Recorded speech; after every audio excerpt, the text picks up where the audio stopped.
Suo from so Kannada में release हुई ये फिल्म बहुत ही फेमस और हाउसफुल रही है। इस मूवी में बहुत ज्यादा कॉमेडी सीन्स और थोड़ा बहुत हॉरर है, लेकिन मेन कंसेप्ट इसका क्लाइमैक्स है जो आपको आज के दौर का आईना दिखा देगा। क्योंकि इस मूवी में बहुत ज्यादा कॉमेडी सीन्स हैं, इसलिए हम मूवी के कॉन्सेप्ट पर फोकस रखेंगे। मूवी की शुरुआत एक गांव के छोटे से घर से होती है, जहां रमेश नाम के एक लड़के की मां गुजर चुकी होती है। उनके क्रियाकर्म से लेकर 13वीं तक गांव में सभी प्रोग्राम किए जाते हैं, जिसमें गांव के सभी लोग शामिल होते हैं। गांव में रवियन्ना नाम का एक लड़का है, जिसे गांव में हर चीज में सबसे आगे रखा जाता है और उसकी बहुत इज्जत की जाती है। जो भी काम करवाना होता है उसमें सभी रवि अन्ना की राय लेते हैं। एक्चुअली रवि अन्ना कंस्ट्रक्शन का काम करते हैं, इसलिए उनकी गांव में बहुत इज्जत है। गांव के रीति रिवाजों के हिसाब से मरने वाले लोगों के लिए कमरे में खाना रखा जाता है, जिसके बाद सभी लोग बाहर आ जाते हैं और किसी को भी अंदर जाने की परमिशन नहीं होती जब तक रीति रिवाज पूरे न हो जाए। रवि अन्ना खाना रखने के बाद कमरे से बाहर आ जाते हैं और किसी को भी अंदर जाने से मना कर देते हैं। वहीं रमेश का बेटा अशोक भी होता है। अशोक को चित्रकार पर क्रश है, इसलिए वह चुपके से चित्रकार के पास जाकर अपना फोन नंबर एक कागज पर लिखकर फेंक देता है और फिर अपने दोस्तों से बात करने लगता है। तभी अशोक का फोन रिंग करता है। जब वह चेक करता है तो उसे फोन नहीं मिलता, इसलिए वह तुरंत कमरे का गेट खोलकर अंदर घुस जाता है और फोन उठा लेता है। उसे लगता है कि चित्रकार ने कॉल किया होगा, लेकिन वह उसकी क्रश का कॉल नहीं बल्कि किसी लोन एजेंट का होता है। अशोक के कमरे में घुसते ही रवि अन्ना और बाकी लोग उसे बहुत घूर कर देखने लगते हैं, क्योंकि अशोक ने रीति रिवाज तोड़ दिए हैं। रवि अन्ना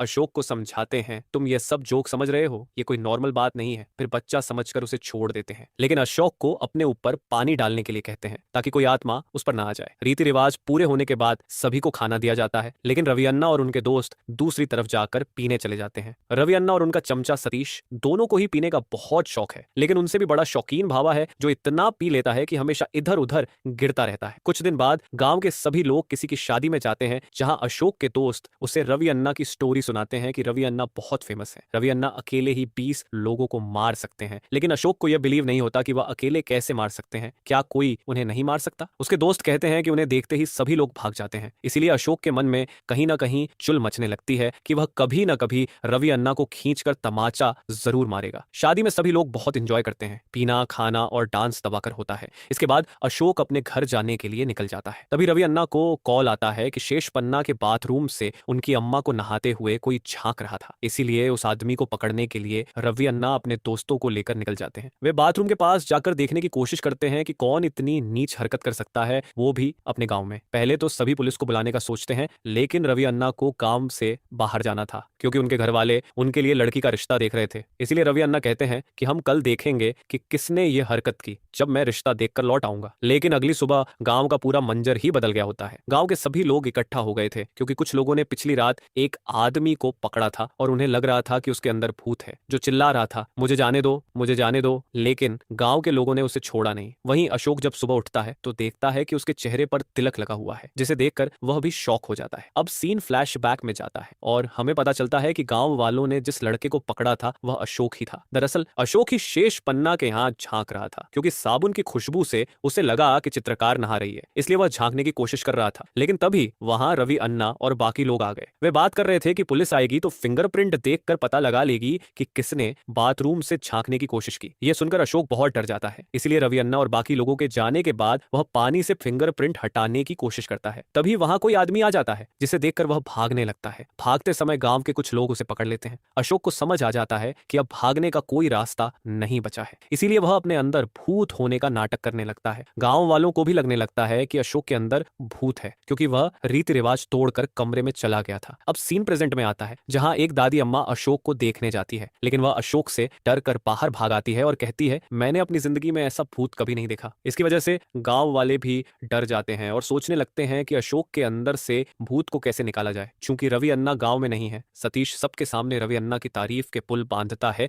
कि अगर रवि अन्ना होते तो अपने बाईं हाथ से ही भूत को बाहर निकाल लेते। फिर सभी लोग गांव में फैसला करते हैं कि प्रसाद को बुलाया जाए, क्योंकि रवि अन्ना को आने में शाम हो जाएगी। प्रसाद एक्चुअली एक पंडित का बेटा है। उसके पापा एग्जॉर्सिज्म का काम करते थे, लेकिन प्रसाद को कुछ नहीं आता। फिर भी क्योंकि वह पंडित का बेटा है, गांव वाले उसे बुला लेते हैं। प्रसाद डरते डरते पूजा करने की कोशिश करता है और अशोक के अंदर के भूत को बाहर निकालने के लिए उसे रूम से बाहर बुलाता है। वह पूछता है, तुम कौन हो? तभी अशोक बाहर निकलता है और देखता है कि यह तो उसका दोस्त प्रसाद है। प्रसाद को इस हालत में देखकर अशोक बहुत हंसने लगता है और गेट बंद कर देता है, लेकिन बाहर सभी को लगता है कि अशोक के अंदर का भूत डरावने तरीके से हंस रहा है। सभी बहुत डर जाते हैं। अशोक और ज्यादा मजे लेने के लिए लोगों को डराने के लिए बाहर निकलता है और अजीब भूतिया आवाज में कहता है, मैं कल्पना हूं। लेकिन गांव वालों को सुनाई देता है कि उसने सुलोचना बोला है। है। जब सभी को पता चलता है कि रमेश ने अपनी अम्मी का दाह संस्कार सोमेश्वर में किया था, तो वे सोचते हैं कि अशोक के अंदर सुलोचना का भूत है जो सोमेश्वर से आया है। यहीं से मूवी का नाम आया है, सू फ्रॉम सोप यानी सुलोचना फ्रॉम समश्वार। रात होते ही रवि अन्ना भी दूसरे गांव से आ जाते हैं। जब रवि अन्ना आते हैं तो रमेश और बाकी लोग उन्हें अशोक के अंदर मौजूद भूत के बारे में बताते हैं। ये सुनकर रवि अन्ना बहुत डर जाते हैं और सुबह आने की बात कहते हैं। लेकिन सतीश रवि अन्ना का रोल जमाने के लिए कहता है,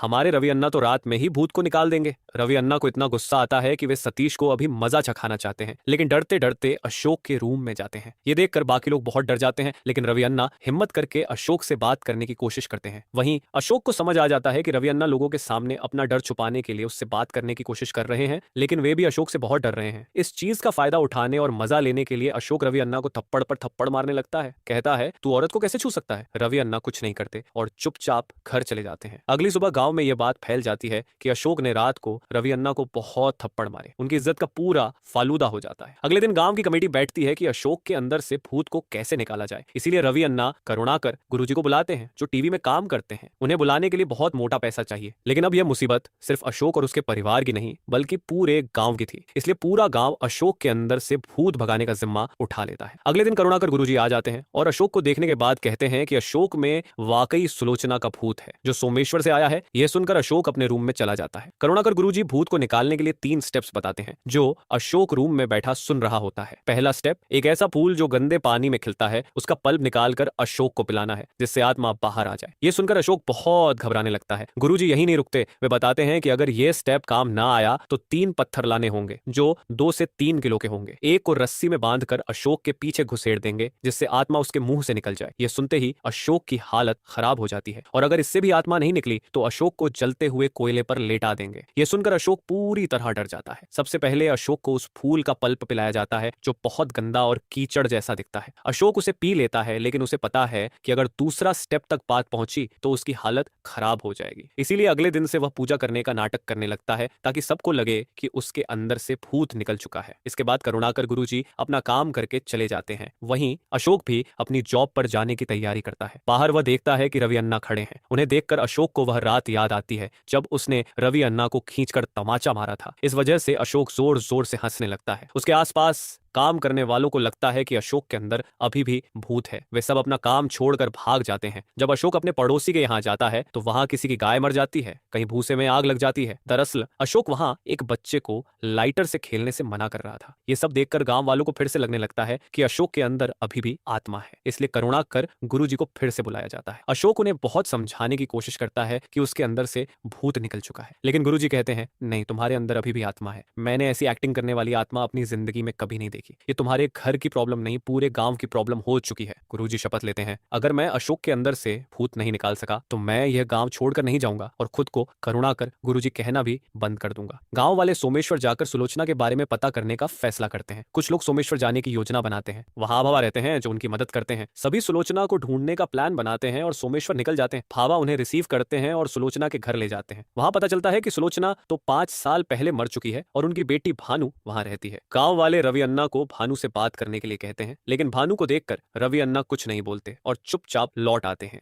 बाद में सभी गांव वापस आते हैं और करुणाकर गुरुजी को सारी बात बताते हैं। वे कहते हैं कि हमने रवि अन्ना को भानु से बात करने के लिए कहा था, लेकिन पता नहीं क्यों उन्होंने बात नहीं की। करुणाकर गुरुजी रवि अन्ना से पूछते हैं, तुमने बात क्यों नहीं की? रवि अन्ना एक सीक्रेट बात बताते हैं। दरअसल 15 साल पहले रवि अन्ना के मम्मी पापा भानु के घर रिश्ता लेकर गए थे, लेकिन उस समय भानु बहुत मोटी थी और रवि अन्ना बहुत पतले थे। इसीलिए उनके घर वालों ने रवि अन्ना की शादी भानु से करने से मना कर दिया था। यह सुनकर गुरुजी कहते हैं, क्या यह हो सकता है कि सुलोचना रवि अन्ना को ढूंढते ढूंढते यहाँ तक आ गई हो? यह सुनकर रवि अन्ना और डर जाते हैं। करुणाकर गुरुजी गांव वालों को फिर से सोमेश्वर जाकर भानु को लाने के लिए कहते हैं। कुछ देर में गांव वाले भानु को लेकर आ जाते हैं। भानु अपने साथ चिक्कप्पा को भी लाती है। भानु बहुत इमोशनल होकर अशोक से मिलने जाती है ताकि अपनी माँ से कुछ बात कर सके, लेकिन अशोक उसे समझाने की कोशिश करता है, मेरे अंदर तुम्हारी अम्मा नहीं है। भानु कुछ नहीं सुनती और अशोक का पैर पकड़ लेती है। वहीं चिक्कप्पा बहुत चिल्लाने लगता है, मरने के बाद तो शांति से जीने दे, अब तुम वापस यहाँ आ गई हो, तुम इस लड़की को मेरे भरोसे छोड़कर चली गई, अब किसकी जिंदगी बर्बाद करना चाहती हो। वह यह भी गिनाने लगता है कि उसने सुलोचना और भानु पर कितने पैसे खर्च किए। गांव वाले उसे शांत करते हैं और रूम से बाहर ले जाते हैं। फिर भानु भी चिक्कप्पा के साथ अपने गांव चली जाती है। अगले दिन इतना कुछ होने के बाद अशोक सोचता है ऐसे तो नहीं चलेगा, मुझे किसी को सच बताना पड़ेगा। वह घर से बाहर निकलने की कोशिश करता है लेकिन घर वाले उसे बंद करके कहीं चले गए थे। फिर भी किसी तरह अशोक घर से निकल जाता है और लोगों से मिलने की कोशिश करता है, लेकिन सभी उससे डरकर भागते हैं। यहाँ तक कि उसके घर वाले भी घर छोड़कर दूसरे के यहाँ रहने चले गए थे। निराश होकर अशोक वापस अपने घर आ जाता है। दूसरी तरफ करुणाकर गुरुजी की हालत बहुत खराब हो गई थी। उन्होंने सारे उपाय कर लिए थे लेकिन उन्हें लग रहा था कि अशोक के अंदर से भूत नहीं निकल रहा। वे बहुत परेशान हो जाते हैं क्योंकि उन्होंने लोगों से प्रॉमिस किया था कि भूत निकाले बिना नहीं जाएंगे, लेकिन अब हालत ऐसी थी कि अगर वे जल्दी अपने टीवी शो में वापस नहीं गए तो उन्हें निकाल दिया जाएगा। गांव वाले भी गुरुजी पर गुस्सा करने लगते हैं कि आपसे एक भूत नहीं निकाला जा रहा। यह सुनकर अशोक भी परेशान हो जाता है और बाहर आकर चिल्लाने लगता है। यह देखकर गांव वाले वहां से भाग जाते हैं। गुरुजी अपनी महानता दिखाने के लिए लकड़ी लेकर अशोक को खूब मारते हैं, लेकिन अशोक भी डंडे छीनकर गुरुजी को ही करने लगता है। बाद में गुरुजी गेट बंद करके बाहर आ जाते हैं। फिर गुरुजी सुलोचना की बेटी भानु को फिर से बुलाने के लिए कहते हैं। गांव वाले भावा की मदद से भानु को वापस ले आते हैं क्योंकि कोई चिक्कप्पा से पंगा नहीं लेना चाहता था, वरना दो गांवों के बीच खटास आ जाती। गुरुजी भानु को अकेले में बुलाकर बात करते हैं। वे कहते हैं मेरी इज्जत की बात हो गई है, तुम्हें इसे बचाना है और गांव वालों को कुछ पता नहीं चलना चाहिए। तुम्हारी माँ को जो चाहिए उसे दिला दो और अशोक की बॉडी से बाहर निकलवा दो। मैं इसके लिए कुछ भी करने को तैयार हूँ। भानु अशोक से मिलने जाती है। अशोक कहता है मैं कोई पॉसेस नहीं हूँ, लेकिन भानु कहती है मुझे पता है, लेकिन इस घर में कहीं ना कहीं मेरी माँ की आत्मा जरूर है। फिर भानु अपनी माँ के जाने के बाद की कहानी सुनाने लगती है कि चिक्कप्पा उसके घर में जितने नारियल लगाते हैं उन्हें बेच देते हैं और पैसा भी खुद रख लेते हैं। दरअसल चिक्कप्पा बिल्कुल अच्छे नहीं है। ये सुनकर अशोक बहुत इमोशनल हो जाता है और सारी बातें सीरियसली सुनता है। थोड़ी देर बाद गुरुजी भानु को वापस उसके गांव भेजने की तैयारी करते हैं, लेकिन पता चलता है कि भावा तो पीकर टल्ली हो गया है और अब जाने की हालत में नहीं है। गांव वाले सोचने लगते हैं कि अब क्या किया जाए। तभी उन्हें रवि अन्ना दिखते हैं जो स्कूटर के पास खड़े हैं। गुरुजी उनसे भानु को छोड़ने के लिए कहते हैं, लेकिन रवि अन्ना साफ मना कर देते हैं। फिर भी गुरुजी सबके सामने कहते हैं कि रवि अन्ना मान गए हैं। इसके बाद रवि अन्ना और भानु दोनों स्कूटर पर एक साथ भानु के गांव के लिए निकल जाते हैं। रोजाना रवि अन्ना भानु को उसके घर छोड़ने और वापस लाने लगते हैं। इस बीच दोनों के बीच प्यार की शुरुआत हो जाती है। दोनों एक दूसरे को पसंद करने लगते हैं। एक रात जब अशोक घर में अकेला होता है, कोई बहुत जोर से गेट खटखटाता है और अशोक अशोक चिल्लाने लगता है। अशोक बहुत डर जाता है। जब वह गेट खोलता है तो देखता है कि यह भानु है जो बहुत बुरी हालत में परेशान और डरी हुई लग रही है। अब पता चलता है कि भानु क्यों इतनी डरी हुई थी। दरअसल जब वह देर रात सो रही होती है तब चिक्कप्पा बहुत ज्यादा दारू पीकर घर आते हैं और भानु के साथ जबरदस्ती करने की कोशिश करते हैं। चिक्कप्पा हर रोज ऐसा करते थे। ऊपर से वे अपने दोस्तों को भी लाते थे जो भानु के साथ बहुत गंदा बर्ताव करते थे। चिक्कप्पा का मतलब चाचा होता है। अब सोचिए चाचा ही ऐसा करे तो बेटी किससे आस रखेगी। पहले तो भानु कुछ नहीं कर पाती थी क्योंकि वह अकेली थी, लेकिन अब वह अशोक को अपना मानने लगी थी, इसीलिए वह गांव छोड़कर अशोक के पास चली आती है। भानु अशोक को बताती है जब मेरी माँ जिंदा थी तब भी ये मुझे चैन से सोने नहीं देते थे। जब मैं नहाने जाती थी तो मुझे चुपके चुपके देखते थे। ये सुनकर अशोक को बहुत गिल्टी फील होता है क्योंकि उसने भी ऐसा करने की कोशिश की थी। चिक्कप्पा ऐसी हरकतें करते थे और ऊपर से उनकी वाइफ भानु को ही दोष देती थी कि तुम मेरे पति को मुझसे छीनना चाहती हो। चोरी और सीनाजोरी। बहुत ज्यादा दारू पीने के बाद चिक्कप्पा अब उठते नहीं थे, इसीलिए भानु अपने गांव वापस जाने लगती है, लेकिन अशोक उसे छोड़ने के लिए कहता है। वह रवि अन्ना से स्कूटर लेकर भानु को उसके घर छोड़ देता है। अगली सुबह रवि अन्ना गांव वालों को बता रहे होते हैं कि कल रात कोई उनके दरवाजे पर बहुत जोर से खटखटा रहा था। जब उन्होंने गेट खोला तो वह अशोक था। उसे देखकर वे भी डर गए थे और स्कूटर की चाबी खिड़की से फेंक दी थी। वहीं गुरुजी की हालत भी खराब थी। उन्हें आज अपने प्रोग्राम के लिए जाना ही था। तभी गेट से बहुत जोर की आवाज आती है। गांव वाले देखते हैं कि कोई साड़ी पहनकर कमरे से बाहर निकल रहा है। ये देखकर सभी बहुत डर जाते हैं, लेकिन असल में यह अशोक ही था जिसने साड़ी पहनी थी। दरअसल अशोक किसी भी हाल में भानु को बचाना चाहता था, इसीलिए वह साड़ी पहनकर यह देखना चाहता था कि उसमें वाकई में सुलोचना का भूत फिर वो भानु के गांव की तरफ निकल जाता है। गांव वाले भी उसके पीछे पीछे निकल पड़ते हैं। भानु के घर पहुंचकर अशोक चिक्कप्पा को बहुत गंदी तरह से मारने लगता है। चिक्कप्पा पूछता है तुम कौन हो? अशोक कहता है सुलोचना। वह उसे खूब मारता है, कहता है तू मेरी बेटी को सोते समय परेशान करता है, नहाते समय झांकता है, तेरी खुद की बेटी नहीं है। जब अशोक घर से निकल रहा होता है भानु भी चिक्कप्पा को तमाचा मारती है, लेकिन घर से बाहर निकलते ही चिक्कप्पा के आदमी खड़े होते हैं जो अशोक और भानु को मारने लगते हैं। भानु को मार खाता देख रवि अन्ना भी आ जाते हैं और लोगों को एक एक करके मारने लगते हैं। जब रवि अन्ना भी नहीं संभाल पाते तो गांव के बाकी लोग भी उतर पड़ते हैं और सभी को घुमा घुमा कर मारते हैं, उठा उठा कर फेंक देते हैं। रवि अन्ना सभी को शांत करते हैं और समझाते हैं दरअसल यह अशोक नहीं है, इसके अंदर सुलोचना है। हम यह सब करना नहीं चाहते थे, वह अपनी बेटी लेने आई है, चुपचाप उसे ले जाने दो। मैंने तुम्हें कितनी बार समझाने की कोशिश की, अब हम इसे लेकर जा रहे हैं। तुम्हें कंप्लेंट करना है तो कर दो, हम लीगली फाइट करेंगे। फिर सभी गांव वापस पहुंच जाते हैं। अशोक गुरुजी से कहता है अगर तुम मुझे अशोक की बॉडी से निकालना चाहते हो तो मेरी बेटी इसी गांव में रहेगी। मुझे नहीं पता पता, तुम्हें जो करना है करो, चाहे इसकी किसी से शादी कर दो। फिर सभी ढूंढने लगते हैं कि भानु की शादी किससे कर सकते हैं। तभी एक आदमी कहता है संजीव से कर देते हैं। संजीव बहुत बूढ़ा हो चुका है और उसे कुछ समझ भी नहीं आता। यह सुनकर रवि अन्ना बहुत सैड हो जाते हैं, भानु भी बहुत सैड हो जाती है। फिर गुरुजी संजीव के साथ भानु की शादी के लिए रवि अन्ना से परमिशन मांगते हैं। रवि अन्ना हामी भर देते हैं, लेकिन जब अनाउंसमेंट करने जाते हैं तो कहते हैं मैं भानु से शादी करूंगा। ये सुनकर भानु बहुत खुश हो जाती है। कुछ दिन बाद भानु और रवि अन्ना की शादी हो जाती है। रवि अन्ना उतना पढ़ा लिखा नहीं था, लेकिन जब उसे पता चलता है कि भानु पढ़ी लिखी है तो वह बहुत खुश हो जाता है। उनकी खुशहाल जिंदगी शुरू हो जाती है। वहीं अशोक अब नॉर्मल लाइफ जीने लगता है, लेकिन जब भी उसके दोस्त उससे उधार दिया हुआ पैसा मांगते हैं वह भूत का नाटक करके उन्हें भगा देता है। अशोक ने जो गलती की थी आखिर में वही चीज का सॉल्यूशन करता है। उसे अपनी गलती का रियलाइजेशन हो चुका था। उसने अपने फुल डेडिकेशन और मेहनत से भानु को जहन्नम से निकालकर जन्नत में डालने की कोशिश की थी। तो आपको मूवी का एक्सप्लेनेशन कैसा लगा कमेंट में जरूर बताइए और हमारे चैनल को भी सब्सक्राइब कर लें ऐसे ही बेहतरीन मूवीज का एक्सप्लेनेशन देखने के लिए।